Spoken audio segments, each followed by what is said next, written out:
అనంత పద్మనాభ స్వామి cinema అనగానే hype అమాంతం లేసింది. Teaser and trailers తర్వాత అది ఇంకా ఇంక్రీజ్ అయింది. మరిగా సినిమా ఇలా ఉంది. నాగబంధం మూవీ రివ్యూ.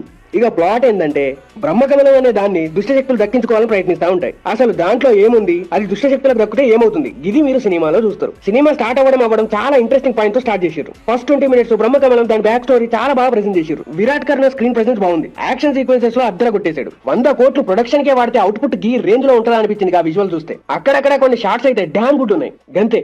ఈ సినిమాకు major minus run time 3 hours. Lag మ్యాక్స్ ప్రో అంతే. చాలా అన్నెసెసరీ సీన్స్ ఉంటాయి. సినిమా మొత్తం ఏదో రాండమ్ గా సీన్స్ పెట్టేసారు. ఎక్కడ ప్రాపర్ కనెక్టివిటీ ఉండదు.